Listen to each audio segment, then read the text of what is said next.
Minister to get the government function. I've just told you the truth.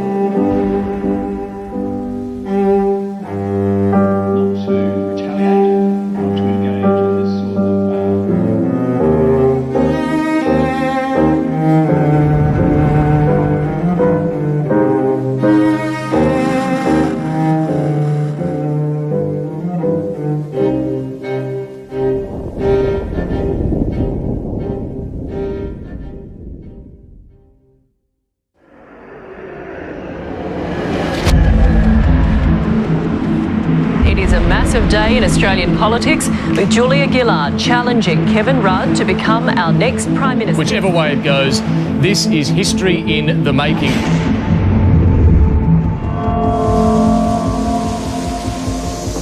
The country woke to the bewildering news that the Prime Minister was on his way out. The big problem was that the people went to bed with one Prime Minister and woke up with another. The Labor Party, I think, has decided whack Julia in and they're certain to win the election. There was no democratic touchstone for her that legitimised her leadership. It was done in the dead of night. Factional leaders urged Julia Gillard to move against Kevin Rudd. You've got the factional heavies deciding the leader's got to go. It was sloppy because there was no factoring in of the electorate. Julia was damned from her first day in office.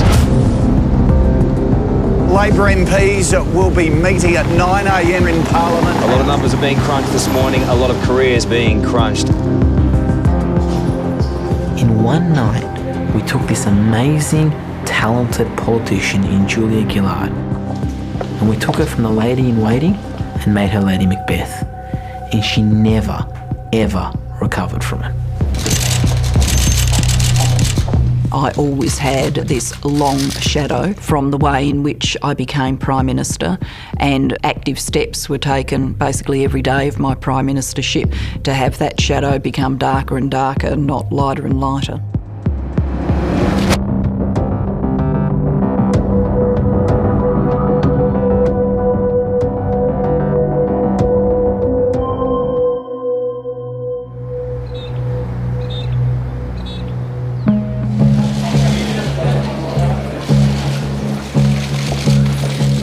Julia Gillard and Kevin Rudd made their way to the caucus room. For the last time, as leader and deputy.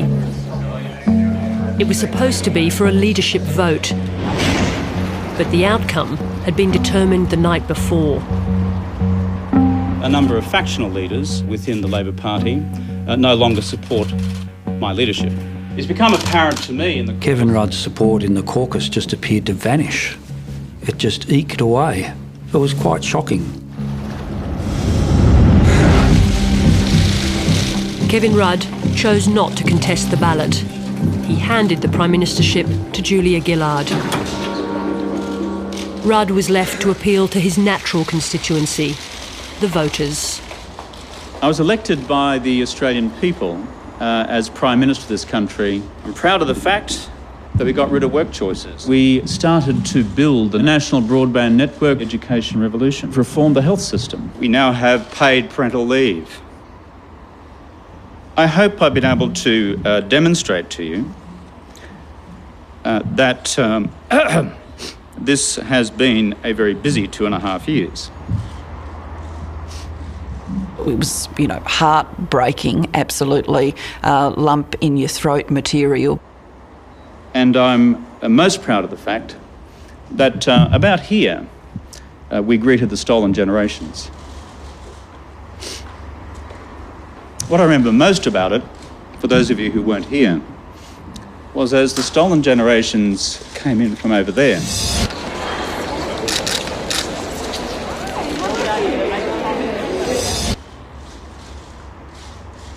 They were frightened.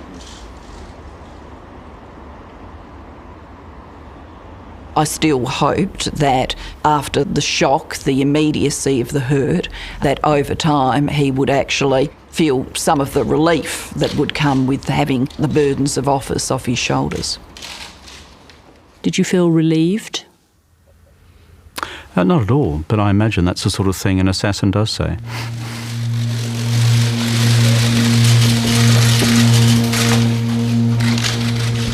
I asked my colleagues to make a leadership change. A change because I believed that a good government was losing its way.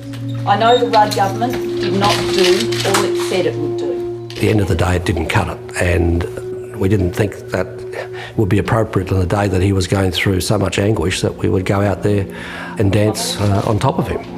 And we didn't, but I think that was a mistake. Typically, the tribunal holds preliminary hearings with all... The public theatre of question time would test all the principal actors.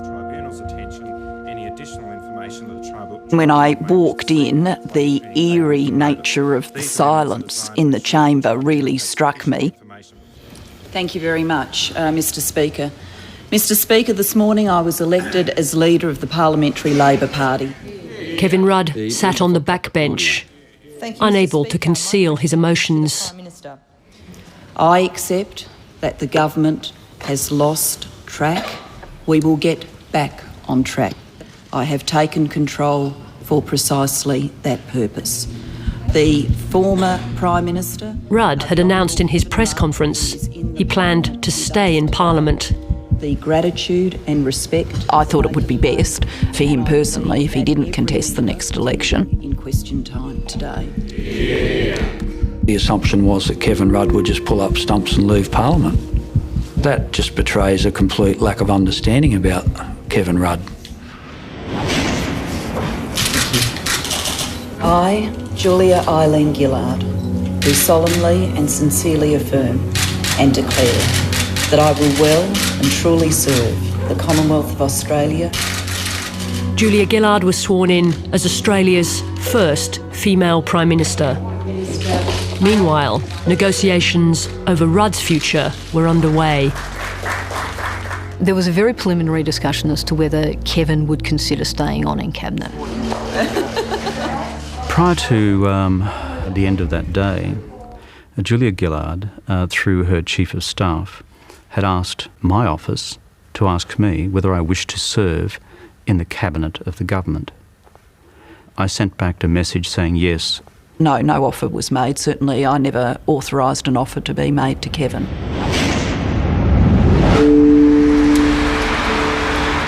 Kevin Rudd and his staff ended the day at the lodge. At the time, I remember there was a lot of very emotional people there, and Kevin stood up and he said, "We'll be back." That's how he opened his speech. He was in his early 50s, young, fit, mentally still very active. He was just not ready to leave the stage. I felt that night that none of us would ever be the same again. I knew that it would mean for us inevitably that we'd be at some stage picking sides, and that would lead to great unhappiness.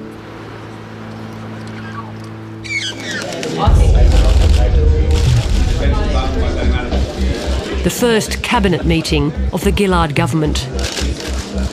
The deliberate impression was back to business. We felt we'd avoided all the damage to the party that comes with a long and ugly leadership challenge. And now we could govern the way we believed the Labor government should. The question of Kevin Rudd's inclusion in Cabinet was unresolved. There was a strong view put by many people that he shouldn't be around the Cabinet table. It would be too difficult.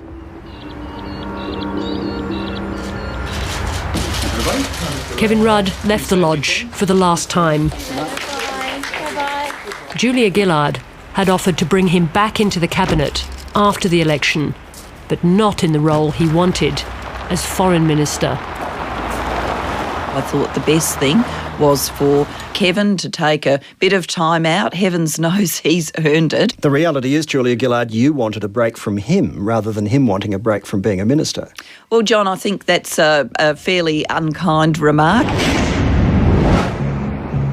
On day one, Gillard called a truce on the damaging war with the mining industry and began negotiations for a new version of the mining tax.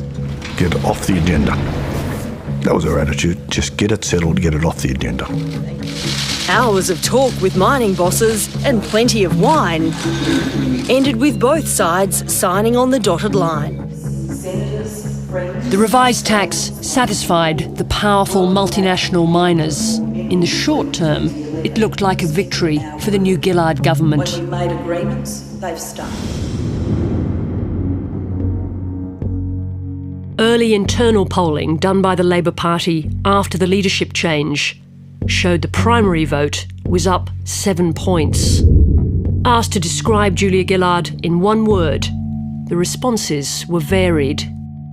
Strong, female, determined, but also backstabber, untrustworthy, traitor.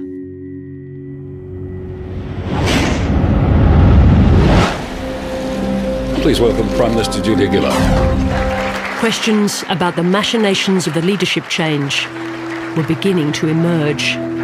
Thank you very much. I could see that Laurie Oakes was at one of the tables of journalists. So I knew as soon as Laurie was there that there was something up. I'm going to look back to the famous meeting in Kevin Rudd's office the night before you became Prime Minister. I didn't react in any way.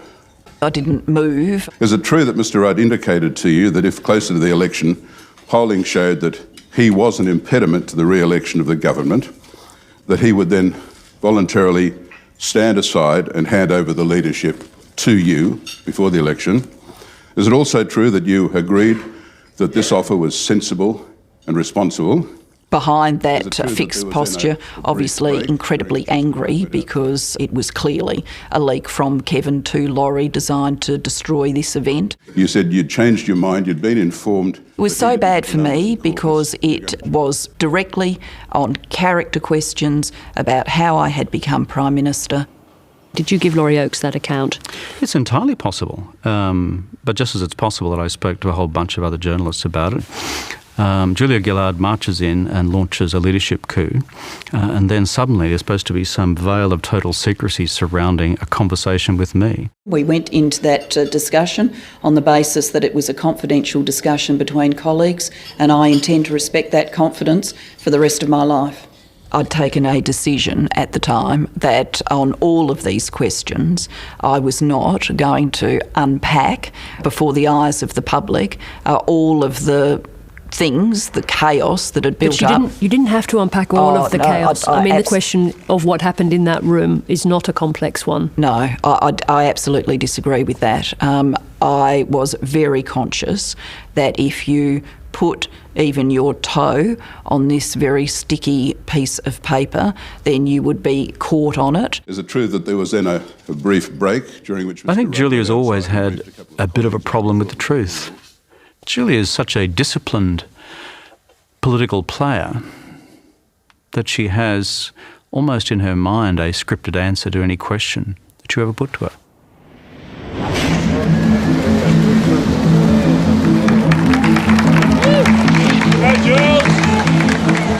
Julia Gillard called the election. Today I seek a mandate from the Australian people to move Australia forward. How do we run a campaign now with Julia after she said that this was a dysfunctional government and that the Prime Minister had to go? You look so beautiful. You are. You're gorgeous. Because she had decided to get rid of Kevin, it was difficult, she felt, for her to talk about the success of 2007-2010. Was principally about the economy. Gillard reached out to Tony Blair's campaign strategist, former British Cabinet Minister Alan Milburn. Julia rang me up asking me to go out because the campaign was going really badly, and it was. Labour was losing, not winning. And my assessment of the campaign was that we'd made every mistake that was possible. Yeah, I'm the handsome partner. Kevin Rudd was campaigning in his own seat in Queensland. That lies properly with the province of others. Any journalist he's spoken to in the last 15 years is on the phone. They're calling him, they're calling me, they're calling the office. And there is no way to meet that appetite. People want Kevin's stories. 10 days into the campaign, a cabinet leak threw Gillard further off course. Good evening. Prime Minister Julia Gillard has been embarrassed tonight by revelations that she opposed paid parental leave when it was considered by Cabinet. Ms Gillard also expressed reservations about last year's big pension increase. An attempt to have a go at her because of her single status, that she mightn't appreciate the importance of paid parental leave. I mean, paid parental leave and fixing up the base rate of the age pension went to the very core of our Labor values. I thought this was, the election losing moment. That basically the election could not be won from here. Well, PM, you know this information didn't come from the Liberals. You'll need to look a lot closer to home. Laurie Oakes, 9 News.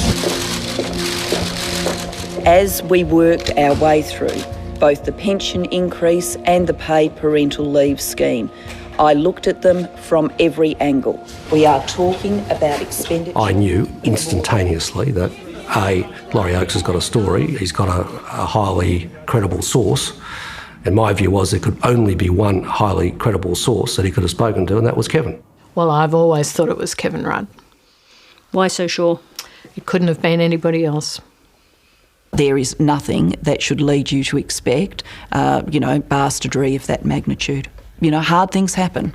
Hard thing happened to Malcolm Turnbull. A hard thing happened to Bob Hawke. A hard thing happened to Kim Beazley. A hard thing happened to Kevin Rudd. A hard thing happened to me. You can still make choices about how you conduct yourself. Were you responsible for providing that information to Absolutely the journalists? not. Is it truthful to say that you didn't leak against Julia Gillard during the campaign? It's absolutely truthful. They tried to get on with the job of campaigning. Julia Gillard spent much of the day fighting against her own side. She can't escape the ghost of Kevin Rudd. Yeah. Thanks a lot. It was made perfectly clear to me that the only way to stop the leaks was to give Kevin what he wanted. How was that made clear to you? It was made clear to me in a set of discussions that were going back and forth with John Faulkner as the intermediary. Well, that's utterly false. John Faulkner never spoke to me about any allegation of culpability concerning me or anybody else. The leaks stopped? Well, you assume on a continuing basis in your questions that a single person, me or somebody else, was responsible for them. And there are 20 or 30 other people in the room and stacks apart from that who would have known precisely what Julia's position was.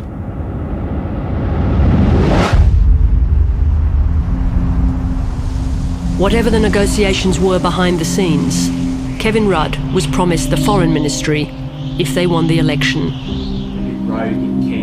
Party elder John Faulkner insisted Rudd and Gillard stage a joint event. The next blows were self-inflicted. In a newspaper interview, Julia Gillard announced the campaign would now reveal the real Julia. If the real Julia Gillard is standing up today, why have you been faking it for the last 2 weeks? And I felt like I wanted to, shake it up a bit, have a re-engagement with the public. Well, you've been seeing glimpses of me, but I'm going to make sure you see a whole lot more of me. Well, I thought that was evidence of her inexperience in political leadership and running a campaign. Prime Minister, no mention today. The single most damaging line in the long term drew little attention at the time. There will be no carbon tax under the government I lead. What we will do is we will tackle the challenge of climate change. We've invested record We dealt with climate change policy quite early in the campaign, and that statement was in the reaction phase, and then, we're reacting as necessary when questions were put to me. Election night at the end of a lacklustre campaign.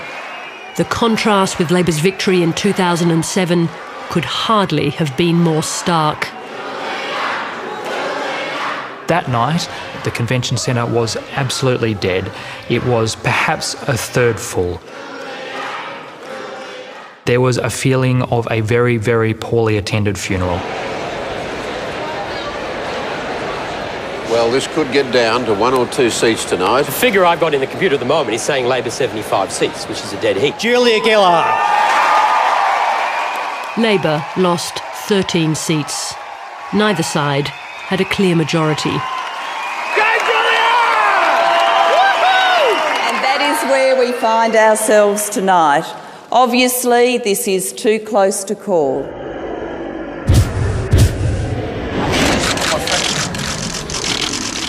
The independent MPs in Parliament now held the balance of power, including 3 former Nationals, Rob Oakeshott and Tony Windsor, and the mercurial Bob Katter.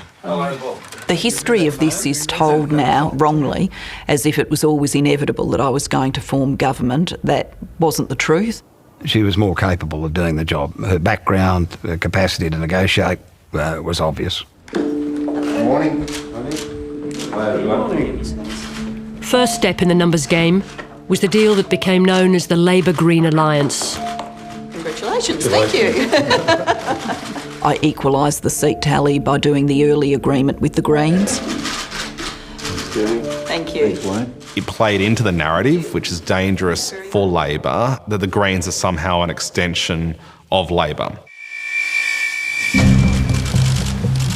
The following day, Gillard won over Tasmanian independent Andrew Wilkie. Okay, how are you, mate? Good to see you. The momentum was turning against Abbott.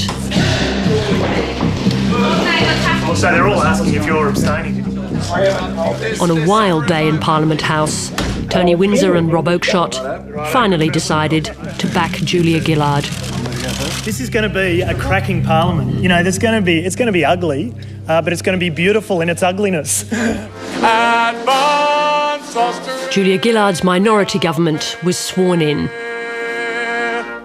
Minister for Social Housing and Homelessness. And there were promotions for the men who managed the leadership coup.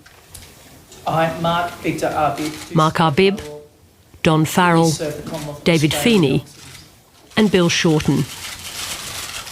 Well, I pick people on merit, but the people you're talking about, Mark Arbib, Bill Shorten, for example, these are people of real political merit, policy merit.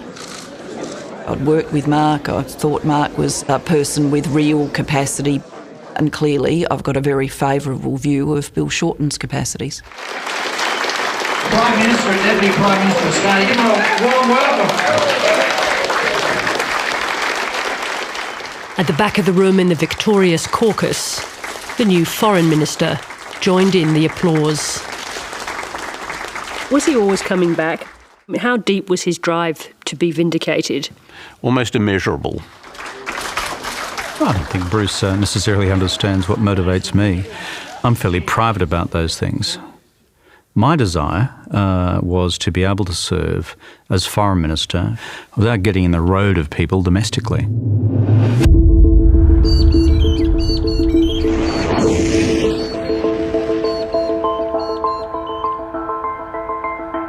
I'm so determined to price carbon. In the new year, the government and their partners, the Greens, appeared together for an announcement on carbon pricing. Now, this proposed mechanism for pricing carbon is agreed to by the Australian government and by the Australian Greens. History tells us... In the Rudd government, Julia Gillard had argued forcefully to drop the emissions trading scheme. Now she proposed a scheme of her own. ...deliver to a target.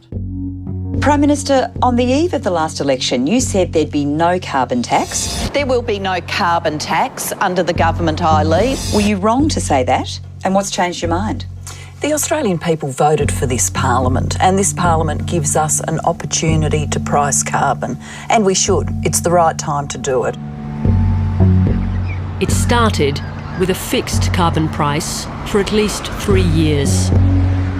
Craig Emerson warned her not to call it a tax.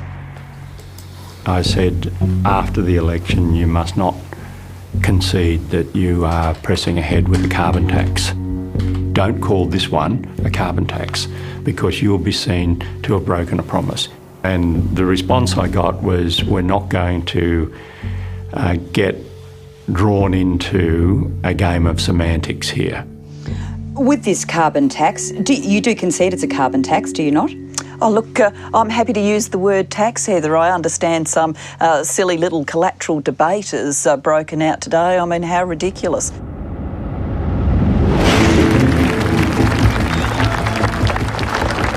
You're not the people with the big checkbooks. I understand now, looking back on it, how foolish it looks. We lost control of that debate. We should have more vigorously contested its characterisation as a carbon tax. You don't deserve that. The concession that we're implementing a carbon tax, and then the playing to the community of the election commitment that there'd be no carbon tax, that did cut through the community within 24 hours like a scalpel. What do we want? Oh, that's good. The ALP's primary vote fell to 30, 5 points lower than the worst position under Kevin Rudd. All sorts of Fruit Loops came out of the dark corners of the country, and mixed up in that, I think, was misogyny. I think possibly it could read, if we were going to be politically correct, that Julia is Bob Brown's female dog.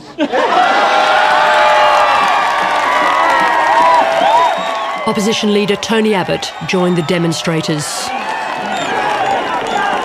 I look out on this crowd of fine Australians.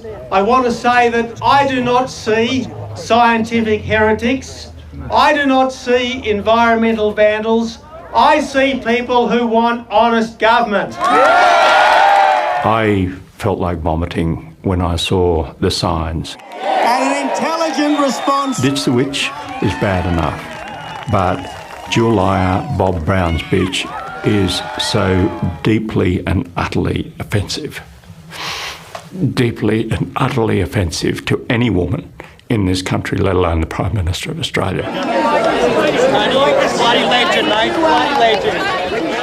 I really don't know why this wasn't a career-ending moment for Tony Abbott. Sexism is no better than racism. Since this Prime Minister has come to office, we have had almost 3 boats a week. That's 3 boatloads of suffering humanity. As Deputy Prime Minister, Julia Gillard had criticised Kevin Rudd's handling of asylum seekers. Now she faced a series of crises of her own. My criticisms of Kevin were not only that he watched this political problem rise, he didn't go on a methodical search for a solution. I went on a methodical search for a solution. I think the sheer complexity confronted her and hit her between the eyeballs. It's hard stuff out there.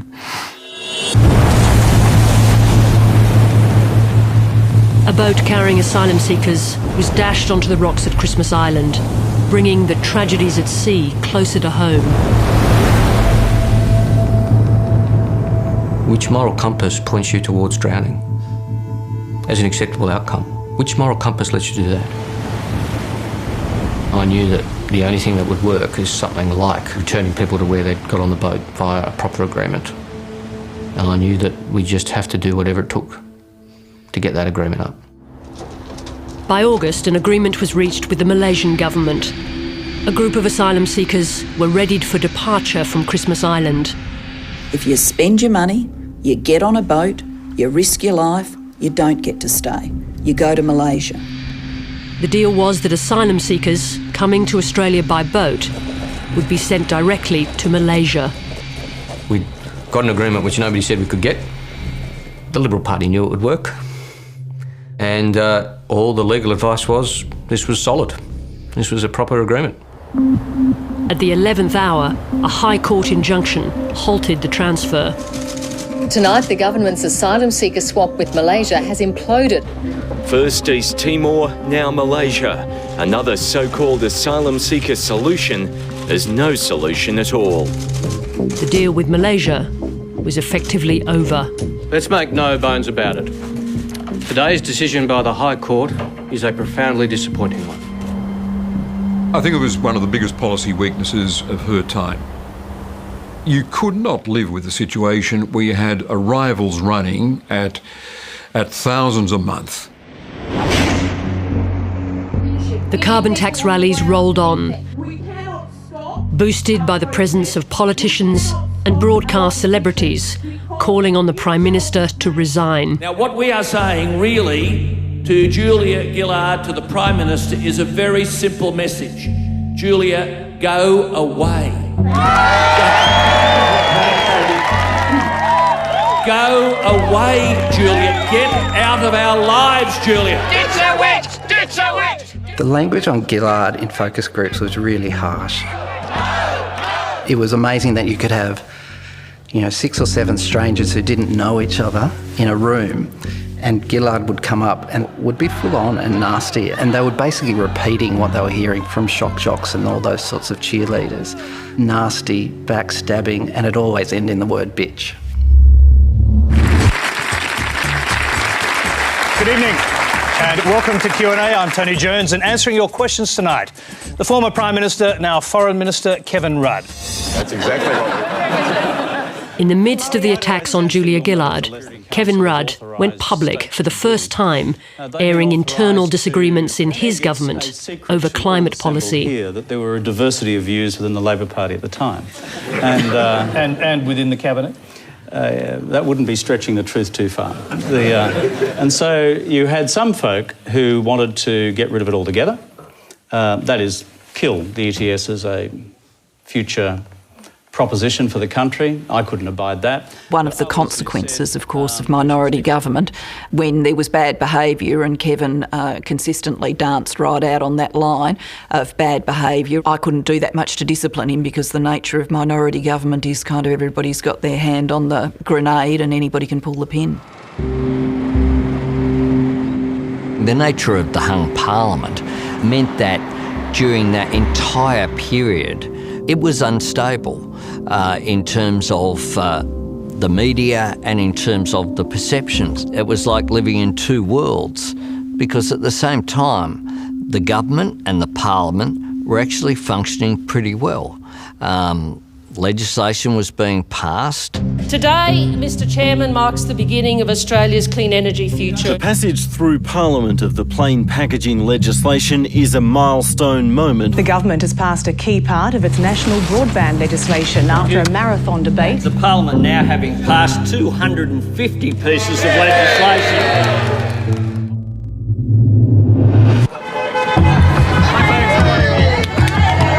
Kevin, how are you? Kevin Rudd, meanwhile, was making appearances in marginal seats. We all, from time to time, have media issues. Why did you do that? It looks like a provocative act. Because they invited me, and because they were fearful of how they were going in the polls. Secondly, they knew that I had strong levels of support in the Australian community. It's got to be good to have Kevin, haven't you? Yeah, that's right. I'm very lucky. Yeah, I do. What Kevin was doing, he was calibrating his media performances to distract attention from things that I was doing as Prime Minister. I think it's time people actually ask themselves this question. What objectively did Julia get right and get wrong on her own merits in that period of government? And then form a separate conclusion as to whether I was responsible for those errors.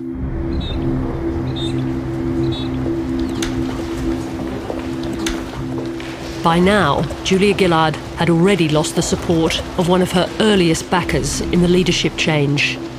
We made a mistake. The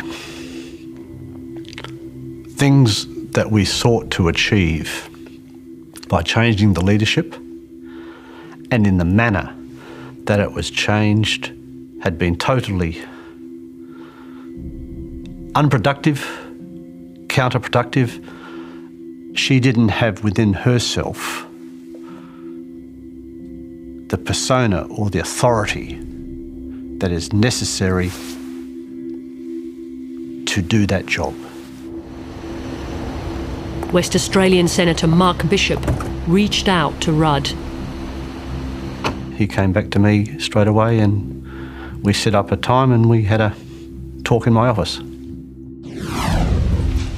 I went back to Kevin's office on one occasion to have a talk to him, and expressed my concerns. I mean, I put the view to Kevin that I thought things were becoming untenable, and in those circumstances that he should consider his position with respect to the leadership. And what was his response? Coy. It's not unusual for candidates to at least appear to be coy, even when you know they're red hot.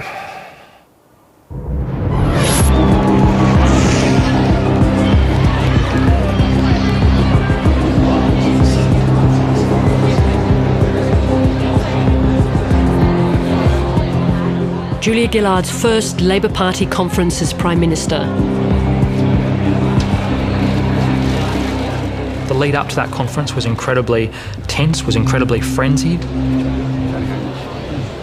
Her backers knew the party's disastrous polls made the leader vulnerable. The Prime Minister of Australia, the Honourable Julia Gillard. It was a crucial moment for Gillard to stamp her authority on the party. All eyes were on Gillard's speech. There was some debate about whether or not Kevin should be mentioned in the list of Prime Ministers in that speech, and I remember Julia not being particularly keen on the idea. And we meet as a party which knows that the Labor way is the Australian way. The speech was drafted, was looked at by a number of people, and no one picked up, the media take on this will all be about Kevin. The responsibilities of government are the responsibilities of hard choice. Curtin knew that. Chifley knew that. Whitlam knew it. Hawke and Keating knew it. Every day they governed. And we know it now. We didn't mention every single Labor Prime Minister ever in the history of Australia.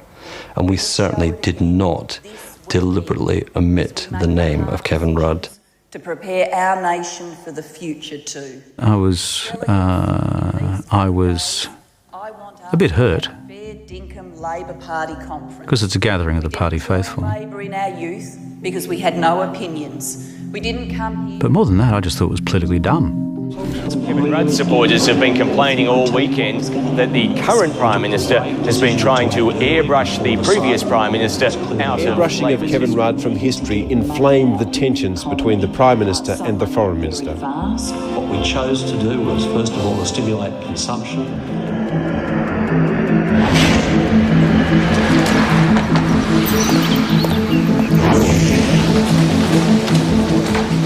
Media speculation of a leadership challenge gathered momentum. Well, it was absolutely terrible. I'd get into my office, early. Good morning, Greg.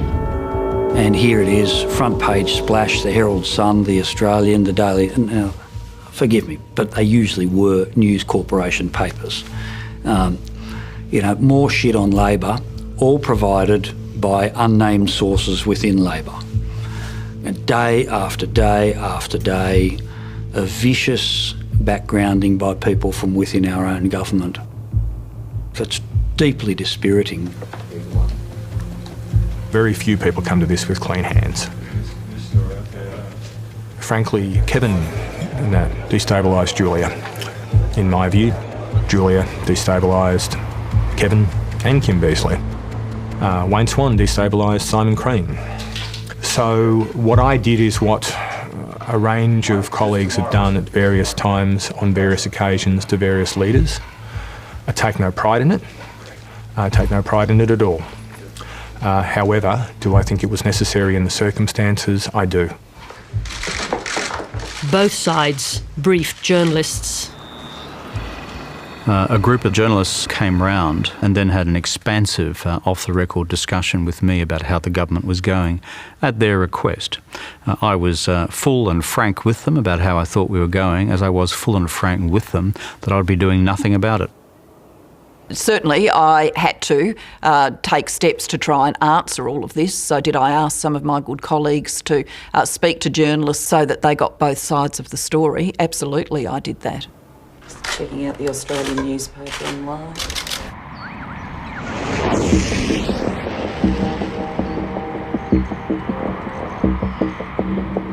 It became clear that Kevin was planning on mounting his challenge very shortly during that lead up to that weekend. The gloves were off. It had to be brought to a head. Outbreaks of disunity are becoming more commonplace. Backbencher Darren Cheeseman's called on the Prime Minister to stand down. Mysteriously, within an hour or two, there pops up on the Fairfax site a YouTube video. Mate, this is just impossible. Of me swearing. This fucking language. He's just complicates it so much, you know? How can anyone do this? The video, posted anonymously, was from 2009. The then Prime Minister Kevin Rudd recording a message in Mandarin for an official function. Is this a fucking Chinese interpreter up there? Why was this tape stolen? Who released it? And perhaps Mr. McTiernan could answer that question. Yeah, I was completely surprised. I fucked up the last word. And I thought, somebody really doesn't like Kevin. Welcome to the program. On his way to Washington, Rudd recorded an interview, claiming he was a changed man. The bottom line is, I think you do learn. And what I've tried to learn from all of that is do less in a given working day rather than trying to do everything. I think it's also important to delegate more. Simon Crean, Minister for the Arts, Regional Australia. My office spoke to Simon about doing an interview and saying some things about Kevin, absolutely. Clearly he's not playing as part of the team, and I think that conversation should happen. If he can't be part of the team, he should exit the team or challenge. Having dispatched Crean to the airwaves, Gillard announced the release of David Gonski's report into school funding. And today we are publicly releasing that report, the Gonski Review. This was a set of reforms that I'd been patiently working my way towards, not only as Prime Minister but as Deputy Prime Minister beforehand. And you've got all of this collateral just raining around. Okay, are there any other further questions? Do you believe you'll be around by the end of this year as leader to see these reforms through? Yes, I do. Phil. Let the elevator go. Kevin was in the US. Bye. And it was almost certain that he was going to announce that he was resigning as Foreign Minister. He was so incensed by the way he'd been treated, he felt he had no choice. Well, ladies and gentlemen, it is with great sadness that I announce that I will resign as Australia's Minister for Foreign Affairs.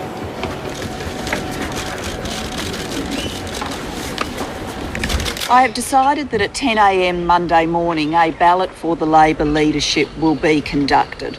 It was time for a bit of truth-telling, and I was prepared to go to areas that in the past I'd kept away from the public square and public stage.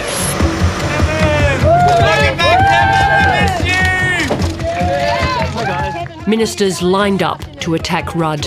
Steve Gibbons is calling Kevin Rudd a psychopath with a giant ego. The stories that were around of the chaos, of the temperament, of the inability to have decisions made, they are not stories. Had contempt for the Cabinet, contempt for the Cabinet members, contempt for the caucus, contempt for the Parliament. We need to get out of this idea that Kevin is a messiah who will deliver an election back to us. That is just, I think, fanciful. So what was your plan? Was it to make sense of the original act or to stop him from trying another challenge, get rid of him for good?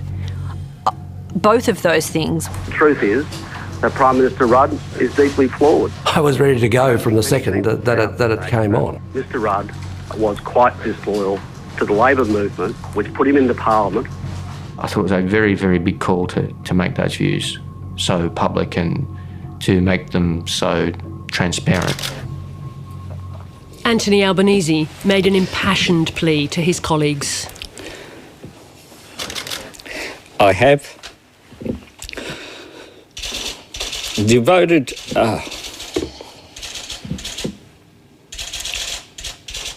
my life to advancing the cause of Labor.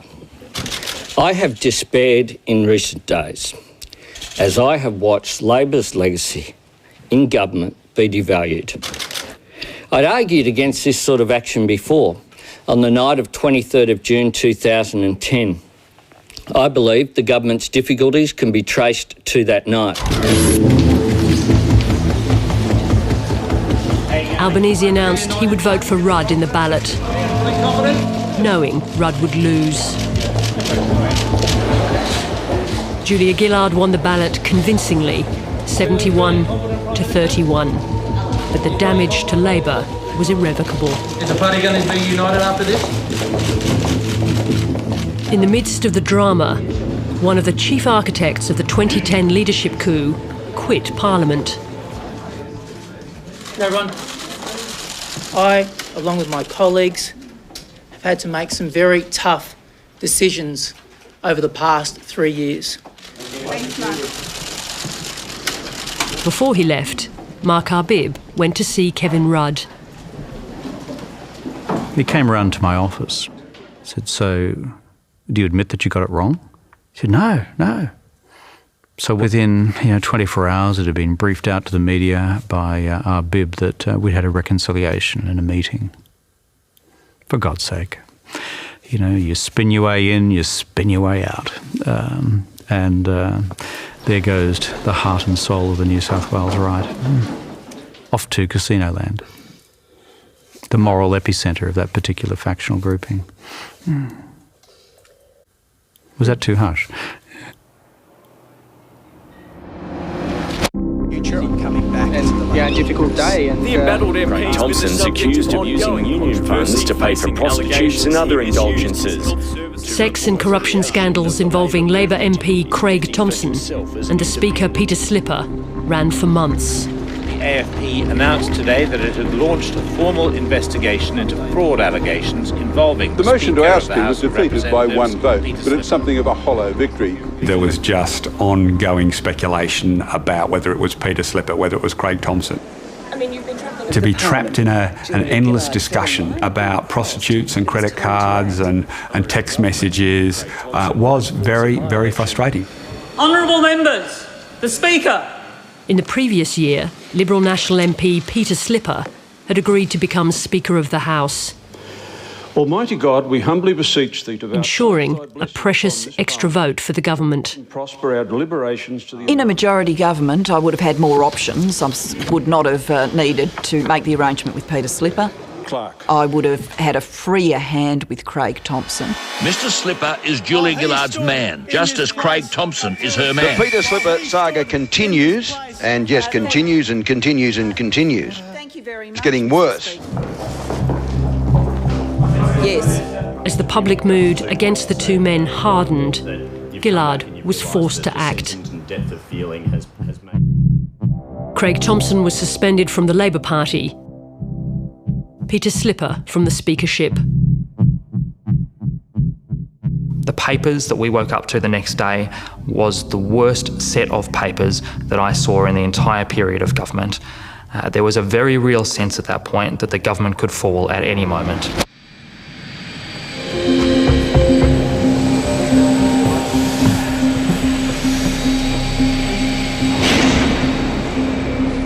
In September, Julia Gillard travelled to Russia for the APEC conference.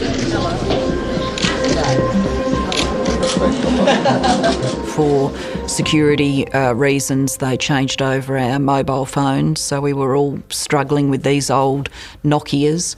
And in a quiet moment, just before I was going to be swept into the motorcade, I finally worked out this Nokia well enough to realise that I had a message on it and to listen to the message. And the message was my sister saying to give her a call. And so I rang her back and she told me Dad had died.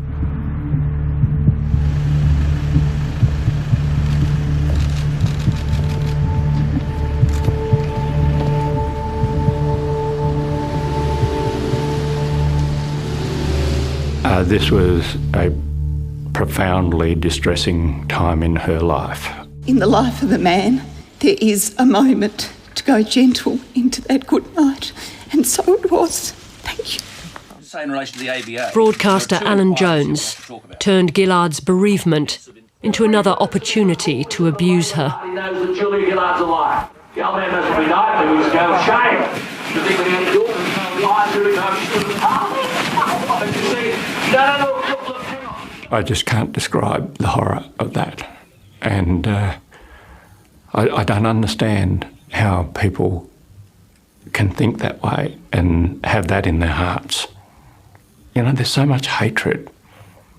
And there was so much hatred for her being a female Labor Prime Minister. Will be another day of shame for this Parliament, another day of shame for a government which should already have died of shame. The government is not dying of shame. My father did not die of shame. It did shock me that, you know, anyone would want to associate themselves with such a vicious act of cruelty as the one that Alan Jones had engaged in. It did seem to me, you know, like tomorrow you could wake up to anything and that there just are no rules anymore. Sparking the drama, text messages from Mr Slipper that have just come to light in a sexual harassment case brought against him by former staff at James Ashby. The case against Peter Slipper was later abandoned, but now its lurid details became part of a parliamentary numbers game. Of this case. First, Madam Deputy Speaker, there are the truly gross references to female genitalia. I regret to speak in this way to this House, but it is necessary, Madam Deputy Speaker, to prosecute this matter. The opposition leader moved a motion of no confidence in the suspended Speaker. Well, I say to this Prime Minister, just as the Speaker has failed the character test, you, Prime Minister, are about to fail the judgment test. I call the Prime Minister. Thank you very much, Deputy Speaker, and I rise to oppose the motion moved by the Leader of the Opposition. Gillard's response will forever be etched in the history of feminism. And in so doing, I say to the Leader of the Opposition, I will not be lectured about sexism and misogyny by this man. I will not.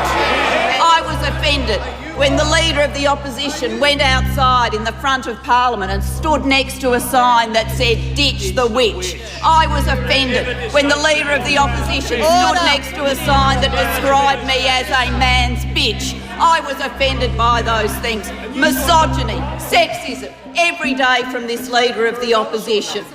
I thought it was a brilliant speech. She effectively named the then Leader of the Opposition for what ultimately was his view of women. Well, can anybody remind And I congratulate her on that speech. After the misogyny speech, it was, you know, gloves off, straight into the muck. My question is to the Prime Minister. I refer the Prime Minister to her... The opposition hit back at Gillard with allegations about her conduct as a union lawyer 20 years earlier. Is the reason she did not open a file that it would have alerted her partners and the AWU to the existence of an unauthorised slush fund? To the Deputy Leader's question, no, that's not the reason. It was routine to do small matters for unions without fees and consequently didn't open a file. Where these conspiracy theories are getting us to is truly absurd and generally embarrassing. The Deputy Leader of the Opposition. It's like when you're trying to tune a TV and the static's there the whole time. I'll never forget National Press Club announcing that we'd finally signed off on a Murray-Darling Basin plan. Went to questions from the media. Could hardly get anyone to ask me a question about the reform. How much of that static was created by Kevin Rudd's attempts to return? A lot, but not all. Amidst the scandals, the Prime Minister pushed ahead with her biggest reform. It is time that Australia had a national disability insurance scheme. The system is unfair, it's underfunded, it's fragmented and it's inefficient, and we can do better. What gave birth to the National Disability Insurance Scheme was decades of campaigning by people with disabilities and people who cared for them. NDIS! In that environment, knowing that this would be a reform of the size and scale of Medicare, as Prime Minister, I said, we're going to do this. Being your best friend, so Hello, how's my mate? How are you? Finding a way to present the real Julia had proved elusive. In the end, a simple photograph taken at an NDIS event by 12-year-old Sophie Dean seemed to capture a person the voters didn't see. Do you understand why she failed to get traction? Part of it, I think, may have been her own reaction or protective mechanism towards the volume of abuse that was being poured upon her. By year's end, bad economic news added to the government's compounding woes. The federal government's incredible shrinking surplus looks set to disappear altogether. The Treasurer was forced to break an election promise to deliver a budget surplus. Obviously, dramatically lower tax revenue now makes it unlikely that there will be a surplus in 2012. Time before the government had to abandon their fetish about the surplus. And the fact is that that when you put a forecast out there, it eventually, one way or the other, is one that you get nailed to. We got nailed to it. I accept responsibility for that. Combined revenue from the first 2 quarters of the MRRT totalled $126 million. Hit by the resources slump, Julia Gillard's mining tax, secured in her first week in office, had failed to raise the promised billions in revenue. The biggest flaw in getting it done as quickly as we did was the inability to settle the relationship between the minerals resource rent tax and state-based taxation royalties. And certainly our understanding of how that would work was not drafted as clearly as it should be. An early mistake of the government. Inexperience, I suppose. Urgency, explained by urgency and the political pressure that was around, but yes, clearly a mistake.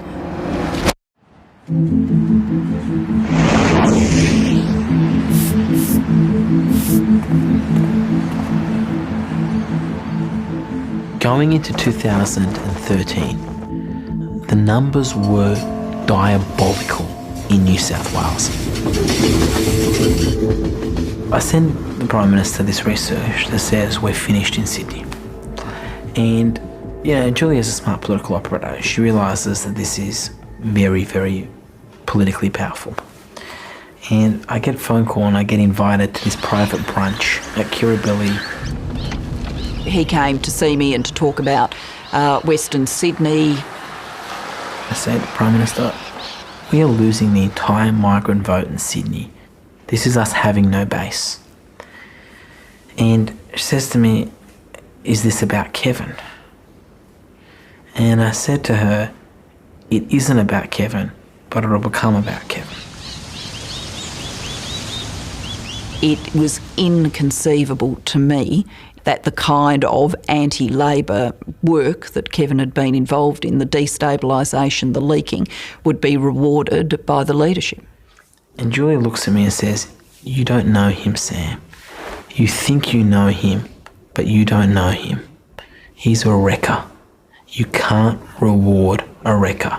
She was saying in 2010, if we stick with Kevin, we'll lose an election and we might lose it badly. Well, if that's your rationale in 2010, you have to accept that in 2013, the same rationale might be used, but for a very different conclusion. Hello. How are you? Nice to see you. Sensing the threat, Gillard's union backers tried to shore up her support. I don't know what magic thing we could have pulled out of our pockets to save her by that stage. I wanted to make it clear that our union was backing her. I'm sure it did not help electorally at all, but this is February 2013. Do you remember those polls? I remember those polls, you know. The polls showed Labor facing a significant election loss. Hello. There was phone call after phone call, and there was a sense amongst the New South Wales Labor MPs how bad it was. But the Victorian Labor MPs were holding completely firm with Julia Gillard. They were sticking with her. It was pretty much open warfare at that stage. No one was in any real doubt that there were two groups inside the party and that the group supporting Kevin was growing. I made it known to Julia that she'd lost me. And were you leaking to the press? I wasn't leaking to the press, I was talking to the press. Any politician that says they don't constantly talk to journalists off the record is a lying politician. There aren't too many of those around, are there? By now, even one of Gillard's political mentors was ready to switch sides. Simon Crean claims Rudd gave him an undertaking Rudd would challenge if a spill was called. Never in any doubt that if we were going to do it, that he would run. Never in any doubt. We had a broad discussion about leadership, but there was no particular resolution. We're thinking this is all for you. Kevin came back from the meeting with Simon Crean and essentially come to the conclusion that Simon was a bit mad. Thanks for coming for this. Some people say that you are no longer in the Gillard camp and that you are a supporter of Kevin Rudd. Are you still a strong supporter of Julia Gillard? People say all sorts of things about me. I say to you, don't listen to them. He'd been asked to support me as leader and failed to do so the hairs were already running. The same morning as the Labor leadership circus was setting up its tent, Julia Gillard had a solemn task to perform. A national apology to the victims of forced adoption. Today, this Parliament, on behalf of the Australian people, takes responsibility and apologises for the policies and practices that force the separation of mothers from their babies, of practices that were unethical, dishonest and in many cases illegal.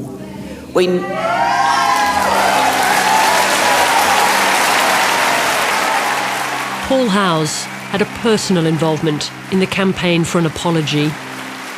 I was very angry about that day because for me, it was a very important day, and for thousands, hundreds of thousands of mothers, fathers and children, it was a day that we'd been waiting for all of our lives. These mothers did nothing wrong. You loved your children and you always will.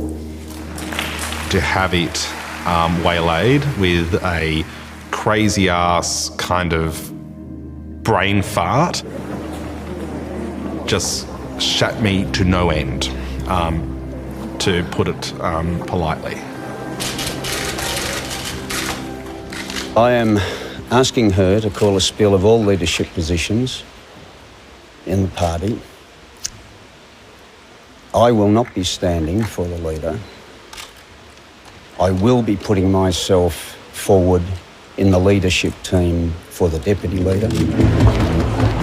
Gillard responded swiftly. Comments from Mr. Crean. I have determined that there will be a ballot for the leadership and deputy leadership of the Labor Party at 4:30 today. In the meantime, take your best shot. Crean's announcement had come too soon for Kevin Rudd's backers. The fog of war.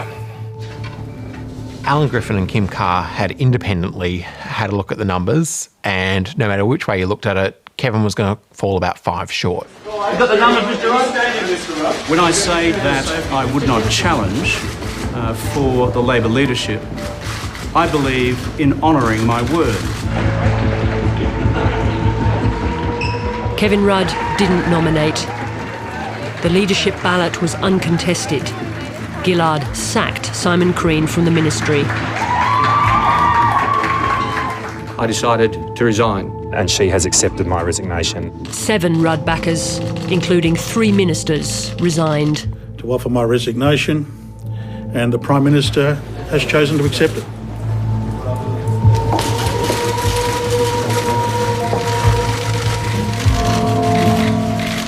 Today, the leadership of our political party, the Labor Party, has been settled, and settled in the most conclusive fashion possible. The whole business is completely at an end.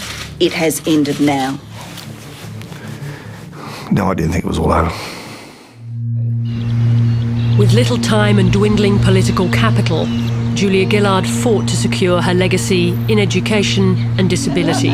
It's likely the last major reform for the Gillard minority government. We are very and I could hear the forces massing. So I was very, very keen to make sure that I got our big reforms done before those forces could reach a critical point. Overwhelmingly supportive of The pressure on Julia Gillard was telling. Over the past 6 years, the idea of a national disability insurance scheme has found a place in our nation's hearts.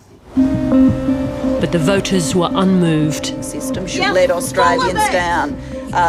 Full of it. Thanks. Labor's primary vote continued to slide. Men and women of Fairfield.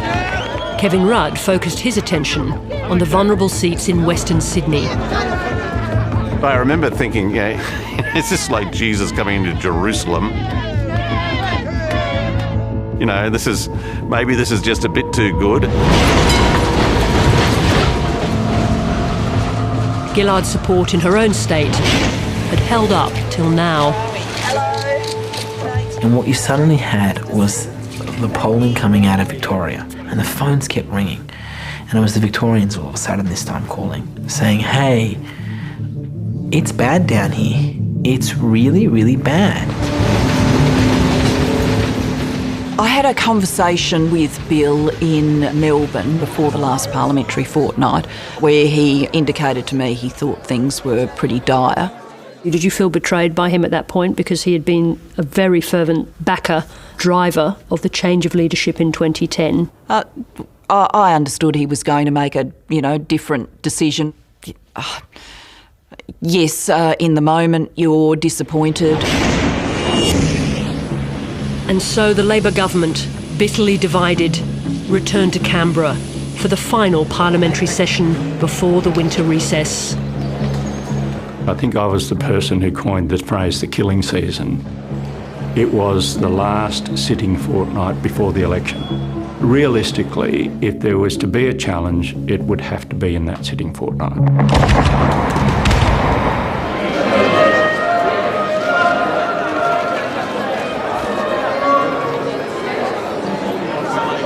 Politicians and journalists assembled for the midwinter ball. There was a French theme, and revolution was in the air. Kevin Rudd used the cover of the night for a secret meeting with Bill Shorten. Kevin makes an early exit from the midwinter ball and heads up to Richard Marles' office where Bill Shorten is. There's no way in the world I was going to move unless Bill Shorten and his group were going to come with me. Did Bill Shorten ask for anything in return? No, he didn't. I asked for something. That prior to the election, we changed the rules of the party to prevent a leadership coup from ever happening again. I have carefully considered my position. I have now come to the view that Labor stands the best chance to defend the legacies of this term of government and to continue improving the lives of millions of Australians if Kevin Rudd is our leader. For the fourth time in 3 years, Labor MPs walked the gauntlet to a leadership contest. MPs and senators who had stampeded to Gillard's side in 2010 now switched their support back to Rudd. As you would probably be aware by now, Kevin Rudd has been elected as leader of the Federal Parliamentary Labor Party. It's a democratic process, guys. What became clear was that the Parliament wasn't big enough, or the caucus wasn't big enough for both Julia and Kevin. When, the final curtain came down, I wasn't shocked or surprised. I am very proud of what this government has achieved, which will endure for the long term. I'm also very proud of having commenced the Royal Commission into child sexual abuse in institutional settings.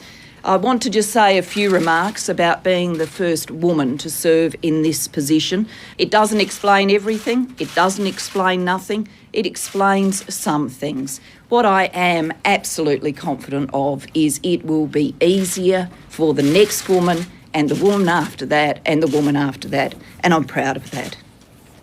It is for me, a truth that I do not get the slightest sense of satisfaction or joy about the discomfort of others.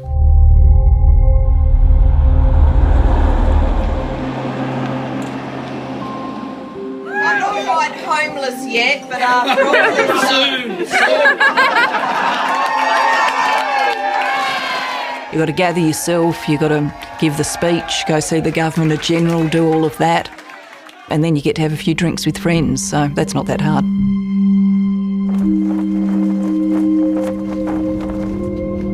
Kevin Rudd lost the 2013 election, but was credited with saving up to 25 seats. Were you and Julia Gillard better together? Of course we were. And we were a very effective team. And I wanted her to succeed me, I really did. I don't see what alternate reality was possible other than the ones we lived through. So I think people are really, wistfully hoping for something that was never going to be. The hard question that the Australian Labor Party has to ask itself is this: how is it possible that you win an election in November 2007 on the scale that you do, with the goodwill that you have, with the permission that you're gifted by the public? I want to thank my deputy, Julia Gillard.